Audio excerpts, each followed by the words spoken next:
good quality of life. I mean, we are so blessed to be in an area that has such a fantastic quality of life. I think everybody would have to agree with that. We are very blessed, and our first responders are law enforcement, what they do to keep us safe. Quite a number of birthdays and anniversaries to celebrate. We have a pair on October the 7th, Margaret Pooch and Paul Lee, Colton Carrington on October 17th, and Alex Reynolds on October 18th. Number of anniversaries: Kelly Pilot and Daryl, October 7th, Michael Maddox and Rhonda, October the 9th, Greg Gregory and Vicky on October the 13th, Jenny Logan and Tim, October 15th, and a pair on the 21st of October, Keith McAnulty and Susan, and Demetrius Bogan and Jane. Hope you all have a fantastic week. Thank you. Thank you. Any action?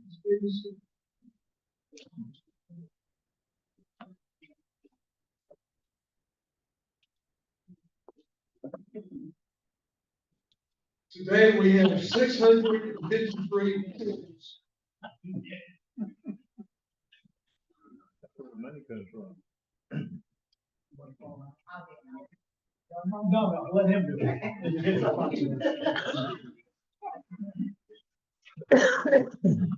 Today's number is 342. 342.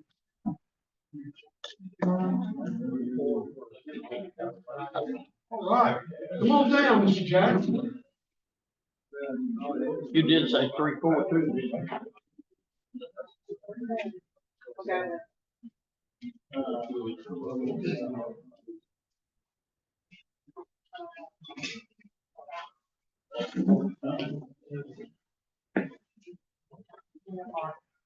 King of Hearts, we'll try again next time.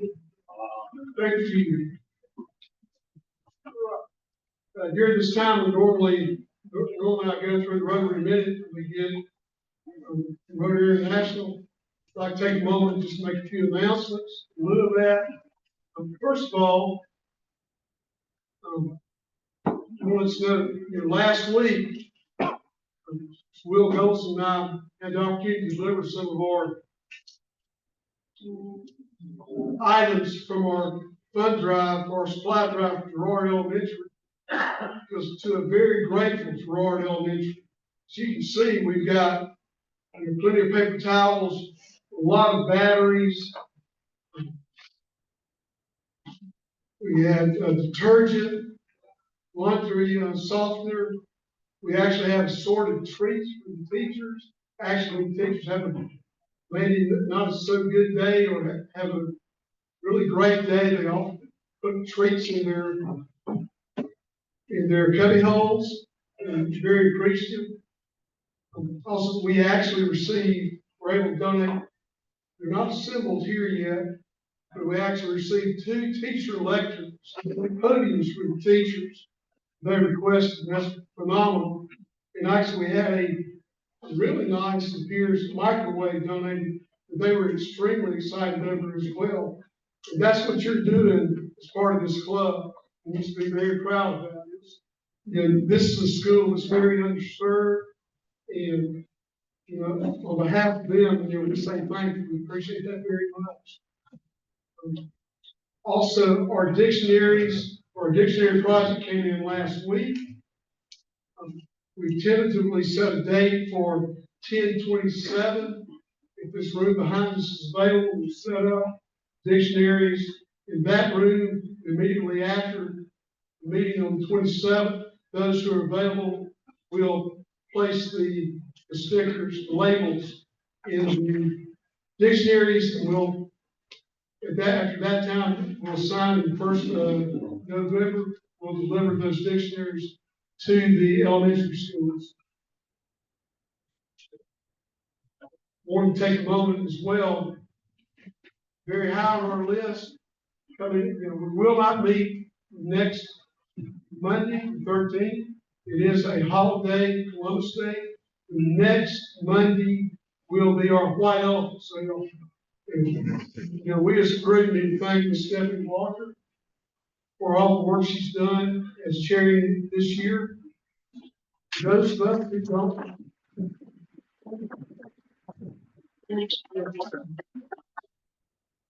You was brought up several weeks ago, and I really didn't have a pat answer. So we all know, the White Elephant sale was started by Mark Cannon in 1936, and by resolution named in his honor in 1992.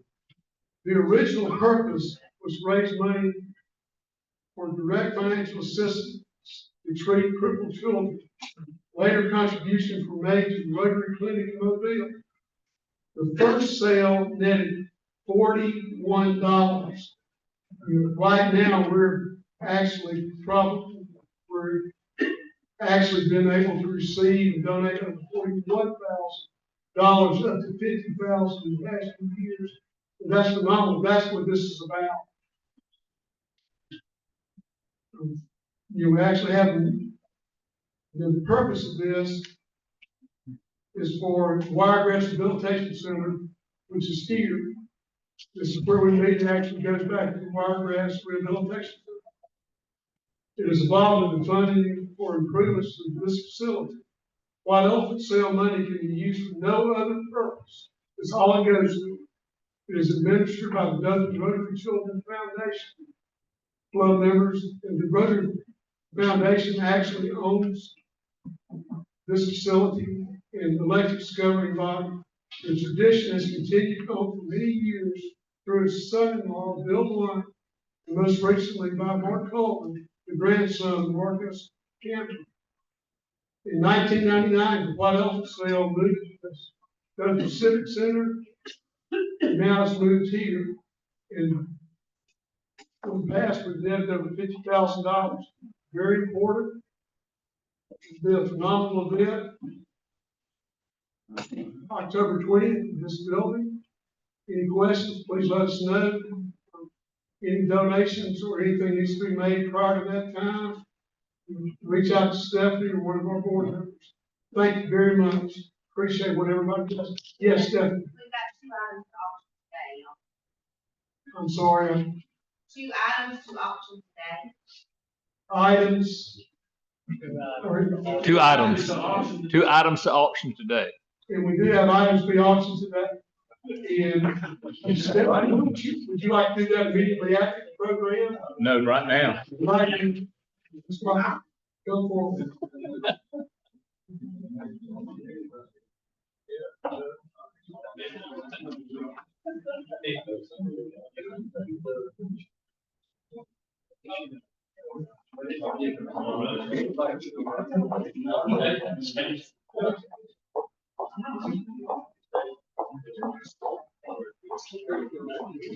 All right, I'm not an auctioneer, so this is gonna be very interesting. I'll be the slowest auctioneer you've ever had. First, we'll go with the Jack Sasser flag. I need to see that. Yes, this was, Judge Conway, is he here? He got this together. This was a flag that, we had put together before, Dr. Sasser passed away. But it just has the information about the 4-way test and then also the information of how Rotary started. It's just a really nice flag. You bid on it, you get your name on it for the next year with the date of the year that you got, that you won it. And Vanna here is gonna show it off. And who did we have last year? Mr. John Watson, was our highest bidder last year, so, again, he's not here, so I'm gonna do our auction. So do I have $500? Anybody do $500? John Brown, okay, how about 7? 8? Anybody do 8? $800. I'm doing it very slow. Anybody do 8? All right, we got an 8. All right, anybody do 9? $900. We got 9. Oh, we got a. This is heated. It's really gonna go. It's about to get fast. Okay. Anybody go do $1,000? Oh, we got a 1,000. 1,100. Come on, George. I see you raising your hand. 1,100. Anybody do 12? 12. Anybody do, I don't like 13, that's an unlucky number. Go 15. Oh, we got 15. No, no, go 15. I'm bidding next Monday night. No, jack it up. Jack it up. You really shouldn't be so helpful. Well, I got my item All for right, by anybody next do Monday night. 1,400? Let's settle there. We won't go as high as James. Anybody do 1,400? Got a 14. Anybody do 15? 15, 16. 16? 1,600. 16, isn't that what they do in like 3 times? Or how do they do it? Go once, go twice. Come on, guys, this has gone for a couple of thousand easy in the past. Come on, somebody else. So now I'm to the place where we at. You're at 15. We're at 1,500. Will anybody do 1,600? Anybody do 1,600? Come on, Miss John. Miss John, anybody do 17? 17. Come on, 1,700. All right. 1,600 going once, going twice, sold to Mr. John. Thank you so much. Thank you.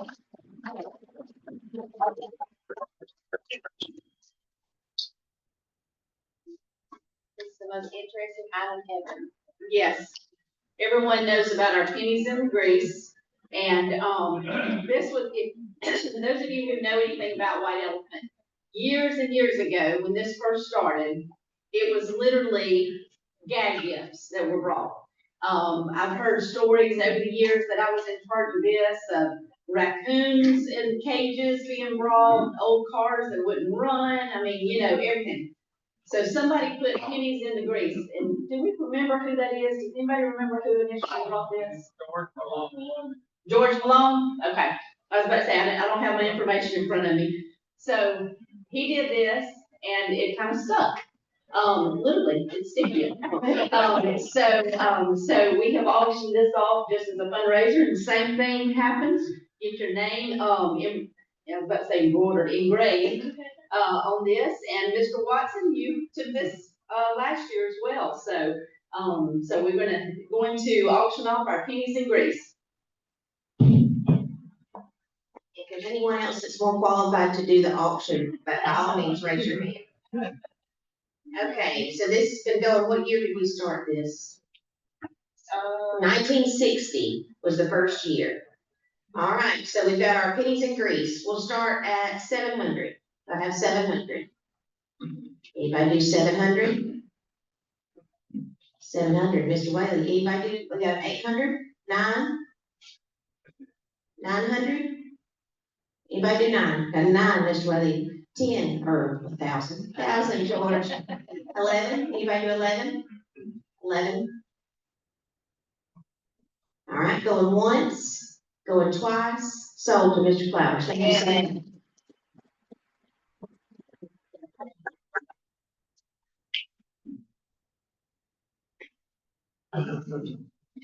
Okay, and, for some reason, I have messed up dates this year. We're not meeting next Monday, so today was the day you needed to bring your silent auction items, so I apologize for that date mix-up. But my daughter is, going to Wallace on a leadership scholarship, and so she is volunteering with us here at Rotary. So if you have your item and you didn't get to bring it today, and you get it picked up, on your table, ignore the date that says to bring it next Monday, because we won't be here next Monday.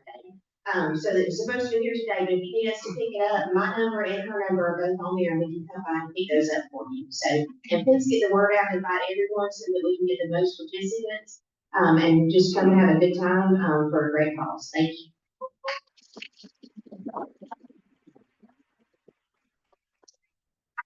Thanks, Stephanie. Appreciate it very much. This time, I would like to bring the program over to the first speaker. Introduce today's guest.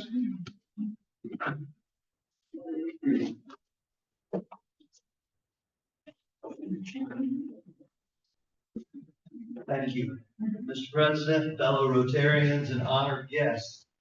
It's my privilege today to welcome a leader that dedicates his time to public service. That's a value that we all hold dearly as Rotarians. Young Boozer is our speaker today. He's currently the state treasurer of the great state of Alabama. A little known fact, and he did give me permission on this. Thank you, Linda. is that there are 4 young boozers in his family. His family really likes that name. Also, his grandfather, young boozer, was a former mayor of Sampson. Little known factoids there. Our young boozer was born in Birmingham. He was raised in Tuscaloosa. He earned a bachelor's degree from Stanford University and a master's degree from the Wharton School at the University of Pennsylvania. His past years of work have had him involved in banking, finance, and investments. He's worked with Citibank in New York, Crocker National Bank in LA, that's the other LA, not our LA, Coral Petroleum in Houston, Texas, and Colonial Bank in Montgomery. Treasurer Boozer has worked in the Bob Riley State Administration as the Deputy State Finance Director, where he saved millions of taxpayer dollars through the restructuring of state bond debt and derivatives. He left this important job in 2010 to run for state treasurer and was elected for 2 terms in 2010 and 2014 as state treasurer. In 2021, our governor, Kay Ivey, came calling and appointed Boozer to complete John McMillan's term as state treasurer. Then he was elected to a 3rd term as treasurer in January of 23. And guess what? Mr. Boozer is seeking re-election for state treasurer in 2026. He's a member of and has held leadership positions in several organizations, including his church, the Rotary Club, the Alabama Shakespeare Festival, Boy Scouts, and Stanford University. Please join me in issuing a warm Rotary welcome to our state treasurer, young Boozer.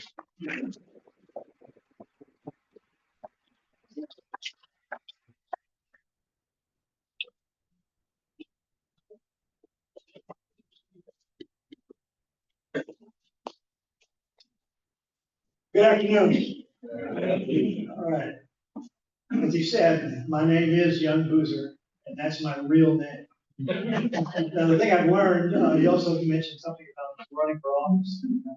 I've learned a very important name recognition is amazingly important in politics, especially if you're a down ballot candidate. But I also learned this. It's good to have a good name and one that is memorable, but you got to have a slogan when you run. Otherwise, people can't connect you with what you're really trying to do. So the first time I ran was in 2010, and it was Young Boozer, funny name, serious leadership. You're actually a unique opportunity to hire and elect somebody who knows what the heck he's doing. I ran for re-election in 2014. It was Young Boozer, another round. Last time I ran was in 2022, and it was Young Boozer, last call. I have a campaign for this time in 2026, and I know you're not supposed to campaign in Rotary. I'm not campaigning, I'm just telling you facts, okay? Young Boozer, one for the road. And in fact, it will be one for the road because I will finally be termed out. So it is an honor to be here in Dothan. As many of you know, my roots are here. If you go back, how many people remember the book and art shop? Oh, yeah. Very good. That's great. My Aunt Rebecca ran the book and art shop for 40 years and was a cornerstone of downtown. She was on Foster Avenue, and everybody at that time knew her and had gone to the book and art shop. I worked there a couple of summers. And my dad was from here, and he went to University of Alabama. He was a star football player. He and Coach Bryant were roommates. He was in the hall. I think he's maybe the only person in Alabama who's in the sports and the business hall of fame. So he set a pretty high bar, and I'm trying to jump over it every day. You're probably thinking, what the heck does a treasurer do? Right? I'm the banker for the state. So what happens is that you folks go out and you buy things and you pay taxes. And the taxes that come to the state are collected locally, and then they're sent to me, Montgomery.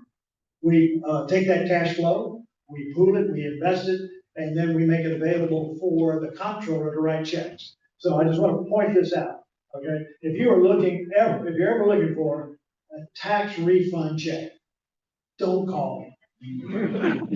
I don't do that, okay? I don't do that. The comptroller does. So let me tell you a little bit about what the treasurer does. I'm basically the bank for the state. We handle that cash flow, and we are currently in really good shape in the state of Alabama.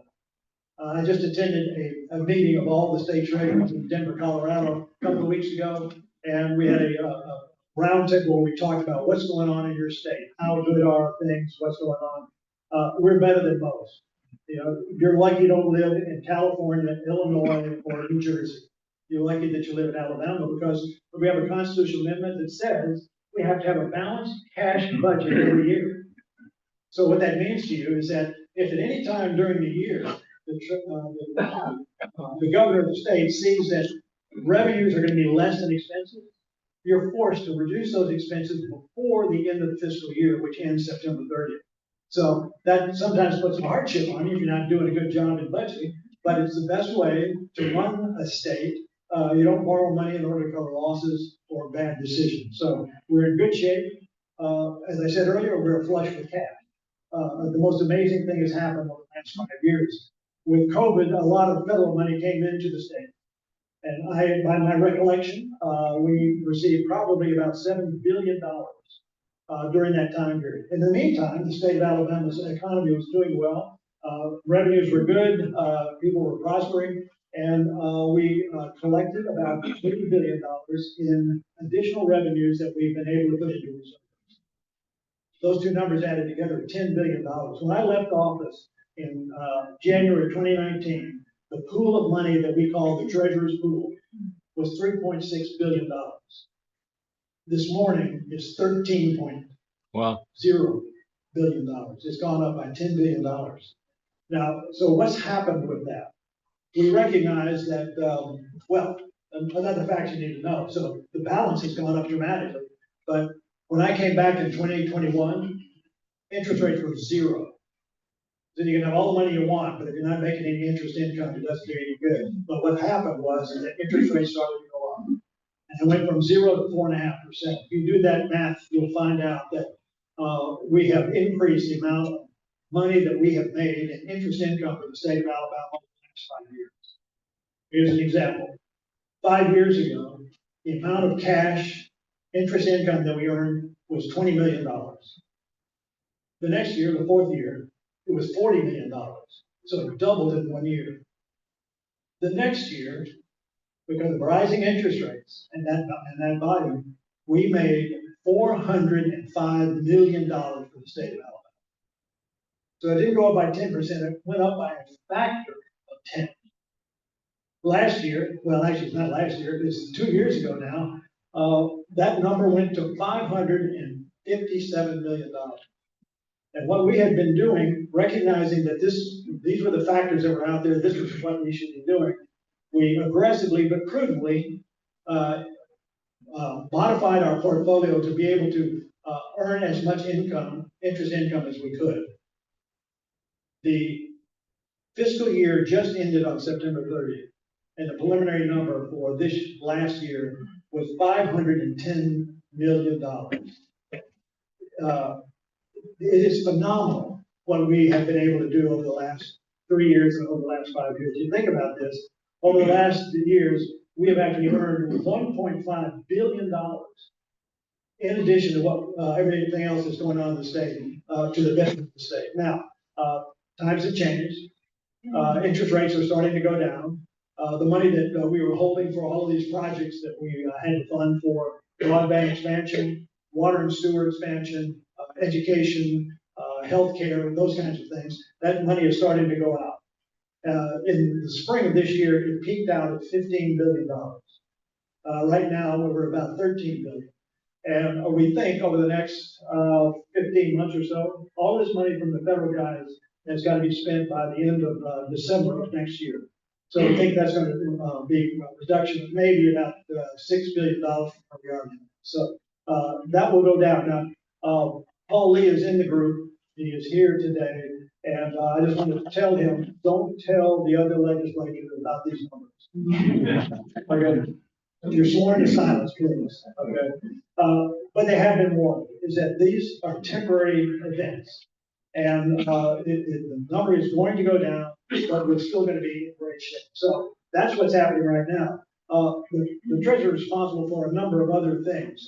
One of the things that we do, we manage college savings programs. Glenn Allred is here. She's the deputy treasurer. She has had a lot of responsibility with this area of what we do. And we are incredibly proud of the College Counts 529 program. It has about $3 billion in assets under management. It's been in place now 25 years. And we have 125,000 accounts. And the average balance is $20,000 or $30,000. So it's the best way to save for college. No question about it. If you got a child or grandchild, open an account today if you don't already have one. We have a second program that we inherited. It's called the PAC program. How many people were in the PAC program? Okay, that number's getting smaller, thank goodness. Okay, it was a mess. It was a financial disaster. I knew about it before I ran for office, and that was my really impetus for running, is to fix that. I'm basically a problem solver and a fixer. And we looked at it and said, if it's not going to work the way it's structured, and what we're going to do is we have a plan for getting in, changing it, and making it work for the good of the entire program. There were 44,000 accounts that were impacted. We settled class action lawsuits. We went to court. We got approval. We went to the legislature, got a law passed to help us get the thing done. And within a 4-month period after being elected, we were able to be in a position to write the first checks to solve the problem. The only problem with that, I have this personal philosophy: do the right thing, do it the right way, and do it right away. Well, with the PAC plan, do the right thing, save the program. Everybody gets paid, everybody gets good value, and the last child gets tuition. The last child goes to school in 2032. We were working on this in 2011. So we had to come up with a 20-year plus solution to this thing. And it's what we do. We do not kick the can down the road. We said, we're going to fix this thing, we're going to fix it for good. We did. It has worked exactly the way we told them. And so now all students who are in school, they get full tuition. And we have enough money to be able to pay the last child when they go to college. So that has worked. We also have a college savings program for Alabama students who go to Alabama schools. It's a starter scholarship.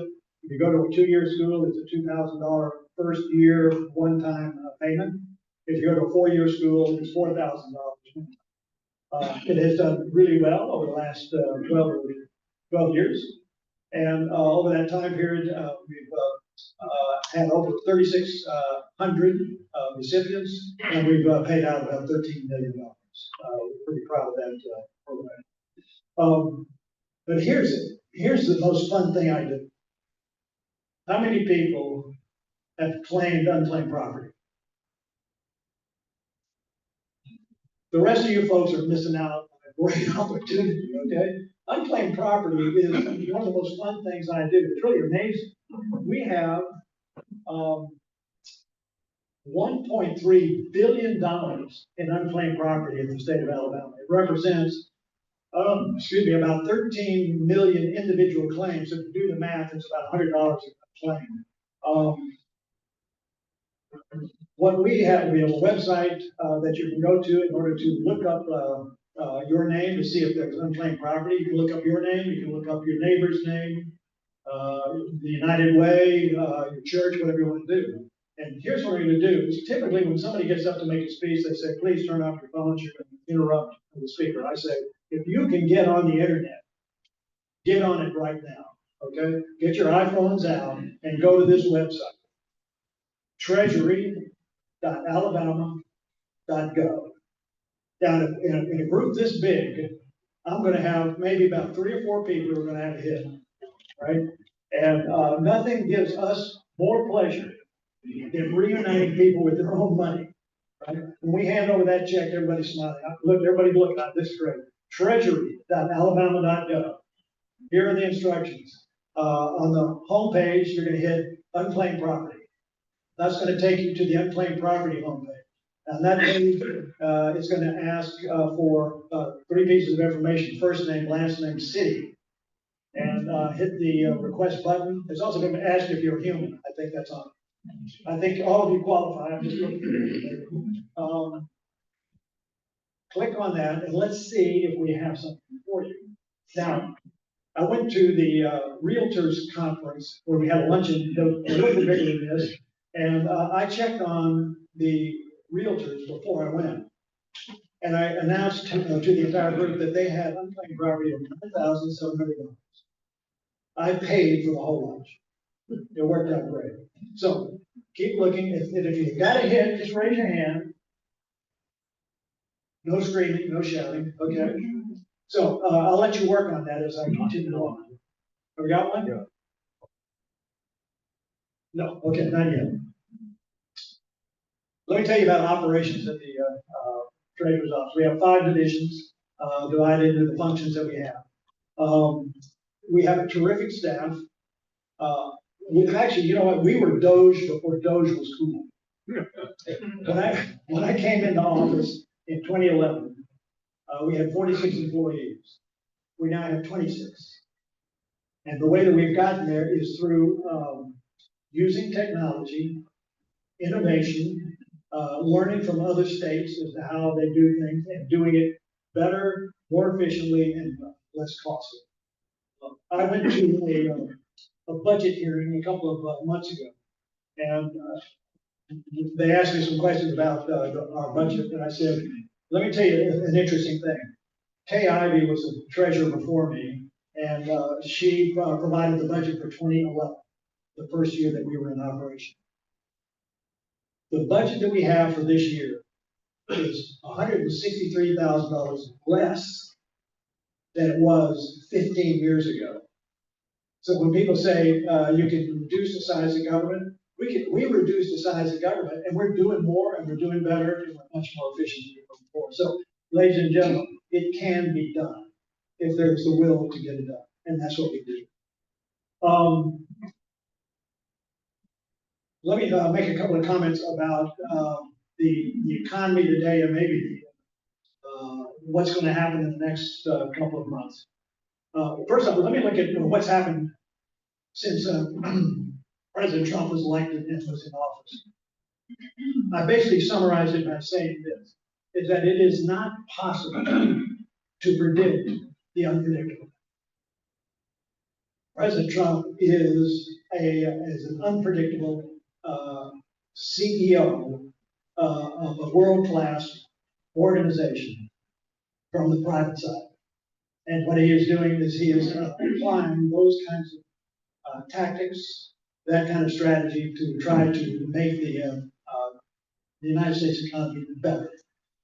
So that's where we are. Now, I think that things will start to settle down. And I think it will start to settle down probably as we get into the first half of next year. And it's because a lot of this tariff tactic will have played out. The economy will have gone through a change in the interest rate direction. Interest rates have been high, and now there's the first break in that. Well, actually, it's the second break in that. We had one last year, but we have one this year. I have for a long time been saying rates are going to be higher longer, and I've been absolutely right because a lot of people said, well, interest rates are going to right back down, go down to 1 or 2%, and that's just not what happened. If it were to happen, that would basically heat up the economy in such a way that you'd probably trigger inflation again. I think the Federal Reserve is trying its best to try to hold it in between the lines. The Federal Reserve needs to be independent of politics. Otherwise, as has happened in the past, if they were not, and the president or the president could control it, interest rates would be very low, the economy would be running red hot all the time, dangerous inflation. So it's wiser to play it this way and have the rates come down slower and match up with what the other objectives are. And let me, another economics comment. My favorite economist was Milton Friedman. And Milton Friedman was from the Chicago School. The great thing about him, he was brilliant, but he was so smart that he could take really complex issues and shrink them down into what people could understand. And his definition of inflation was too many dollars chasing too few goods. And so what happens is that prices jump up in order to balance. Supply equals demand. It's a law. It's a law that doesn't get amended, that doesn't get, but it works every time. So that was the situation that we were in. I was telling you about these billions of dollars they got from the federal government. That money is still sitting there waiting to be paid. So there's this cash still out there. So there's still a lot of tension on inflation simply because there's a lot of cash out there. I think that's going to change directions here in the next months. And I think, once again, the first half of next year is going to show us where we are headed and where we are going to go. And I think it's important that we get this thing under control. I have, let me do this. How many people unclaimed property? Do we have any hits? 1, 2, 3, 4, 5, 6. What did I say? 7? Congratulations, okay? So all you need to do is you can file for your claim online, and we'll be more than happy to get that out to you as quickly. Very good. So I've been up here talking about numbers and money. I love numbers. Money's pretty good too. I like that. But I talk very casually about it, and but that's what I do and how I do it. But what I found is that I've gone around the state. I realize that a lot of people don't understand the magnitude of difference in some of these numbers. So when I talk about millions, I also talk about billions. And so I'm going to ask you, typically you ask me questions. I'm going to ask you questions, okay?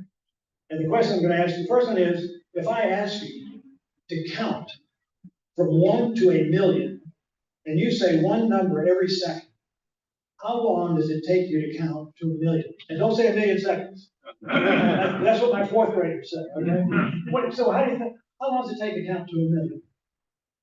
Just somebody guess. 2 weeks. 2 weeks. Let's say 14 days, okay? 30 years. 30 years. 2 years. Okay. Because you said 2 weeks, I'm not going to ask for any more guesses. The number is actually, in round numbers, 12 days. That's a good guess. Unless you already know the answer to this. And if you do, don't answer the next one. If I ask you to count to 1,000,000,000, how long does it take to count to 1,000,000,000? 120 days? 12,000 what? 12,000 days? Anybody believe that? That's exactly right. And 12,000 days in round numbers, year-wise, is 32 years. So when I say that, I get goosebumps. I don't know how you get that. But 1,000,000 is 12 days, and 1,000,000,000 is 32 years. And so when we throw these numbers around, we really don't understand the magnitude of these things. So here's the clincher, right? The last question, third one is, if I ask you to count to 1,000,000,000,000, because in Washington, they're talking about $37 trillion in debt, $2 trillion in deficits. How long does it take to count to 1,000,000,000,000? 30,000. Exactly. You're on track. 32,000 years. Ladies and gentlemen, we're not paying that back. It's just not possible. So, and I'll go back to the state of Alabama, is that we have a constitutional amendment, we have to have a balanced budget, we're never gonna get in that kind of situation. But we are in a situation where we have got to have some fiscal responsibility in Washington DC, or else we are gonna be in terrible shape in relatively short period of time. And so what has to happen is that deficit has got to go to zero. You got to cut something, you got to cut some projects, you got to cut some expenses, and you got to hold that debt where it is right now and get out of it by growth. Now, here's what's happening in Washington and with the administration is that they understand this, and they understand that it's got to start today because it's going to take, I say, 40 years to get out of this hole. And you got to start today by turning this ship around and making some changes in the basics. And I think that's an effort that is going on. Because we're no different than a new couple gets married, they buy a house, a starter house now is like $400,000.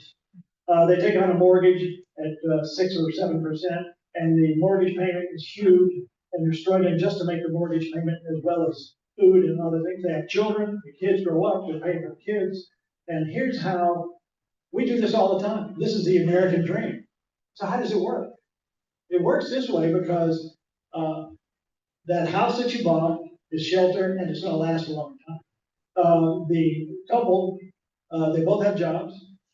They both get promotions, they both get raises. They are frugal in the way that they spend their money.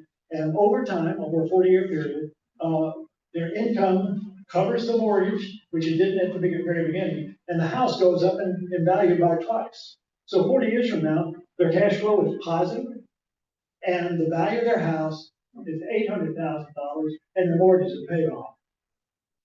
That's exactly what we gotta do. Well, we ain't paying off the mortgage.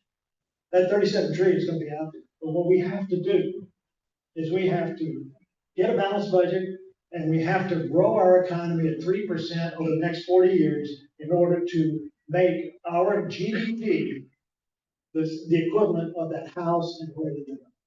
So fiscal responsibility, if we gotta start now, is gonna be a long haul, but it needs to be done. I want to thank you for the opportunity to speak here today. I realize I'm getting close to 1 o'clock. There are a couple of things I would like to close with, though. A couple of years ago, I had the opportunity to be in Philadelphia and interview on a fireside chat a guy who played Benjamin Franklin.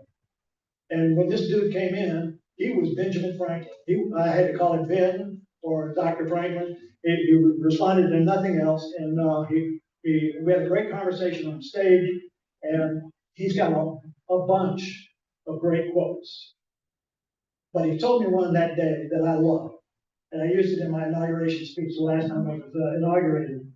His quote is, and this is particularly targeted at politicians, right? One of the things I've learned in my time in this business is that people are limited information voters. They typically vote for people who are attractive and speak well of public. Obviously, I'm the exception. Okay, so that's what people do, right? So if you talk and you say good things and you're attractive, people want to vote for you. But that's not the way it should be. His quote is, "Well done is better than well said."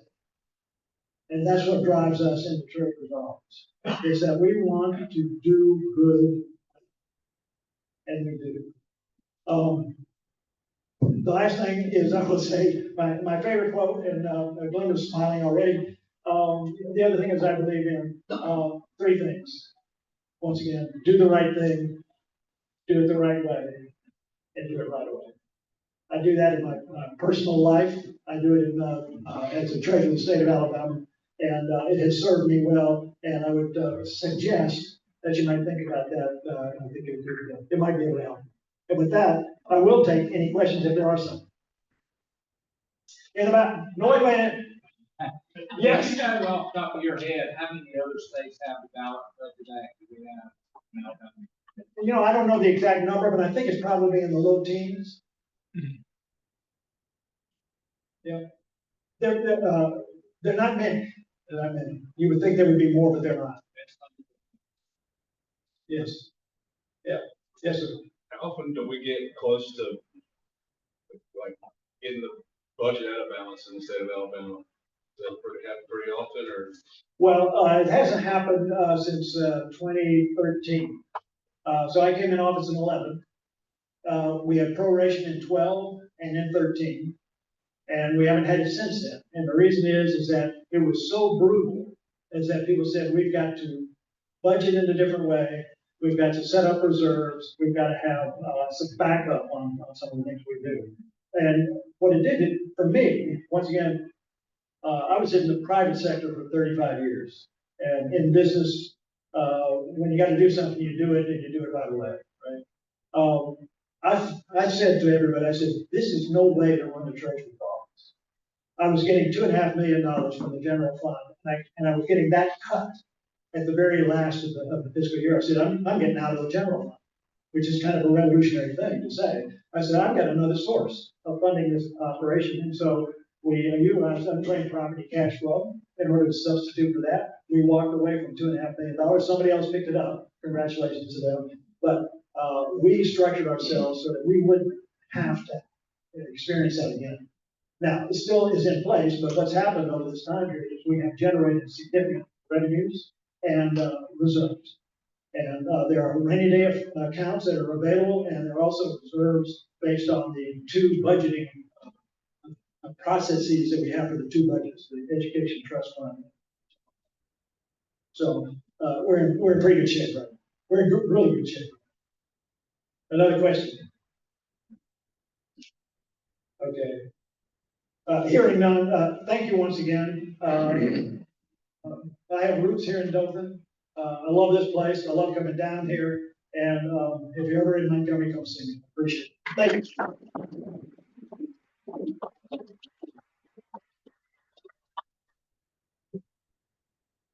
Thank you so much. Yes, sir. As we were going through the program this morning, or lining the slate this morning, overlooked the introduction of the guest visiting Rotarians. Scott, thank you for being prepared. Did not mean to overlook you. All of you who are visiting, whether you're Rotarians or not, thank you for being here, and I hope you come back. Look forward to seeing you again. Next week, we'll be off for Columbus Day. Our next function will be on the 20th, White Elephant Sale. Please bring a friend. If you need to have any questions on that, please let us know. Looking forward to a great White Elephant Sale. Once again, thank you, Stephanie, and everything that you're doing. We have a board meeting immediately following this meeting on the Hill. If you will, let's all stand in four-way tennis. We